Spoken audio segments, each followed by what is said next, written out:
Mbungaan Ordi Gamboul Ordi moo nekk à gauche Bulxuus moom lañ jàkkaarloo noonu à droite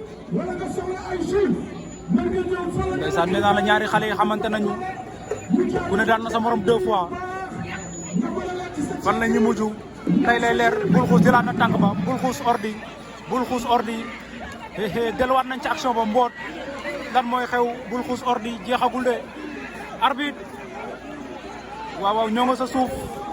Bulxuus Ordi ngay tante mboot tegal 16 sukar bi xaatar beem déet lan mooy xew.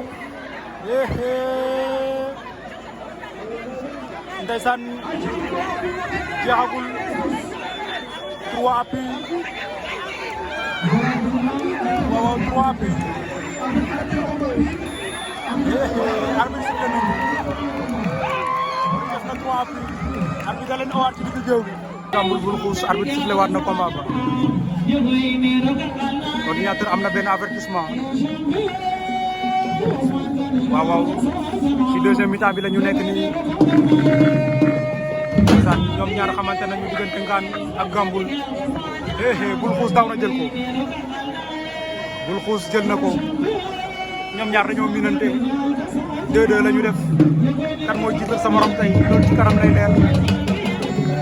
ndeysaan bëri nañ première 5 minutes bu neex. waaw Ordinateur Gamboul Bulxuus ndeysaan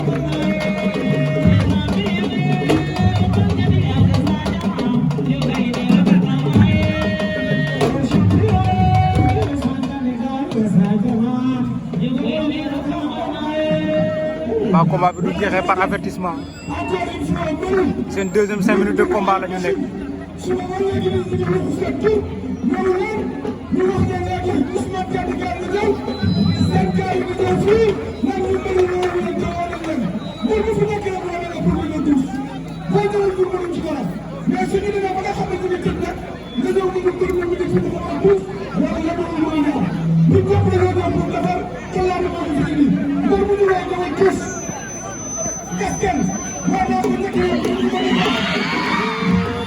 Bulxuus daan na Ordi bu Gamboul.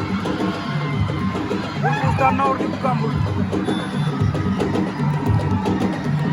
waaw Bulxuus daan na Ordi bu Gamboul.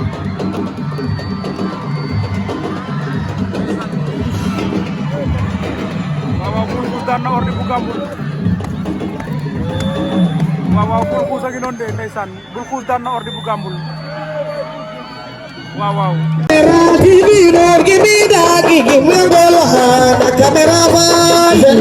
TV, don't give me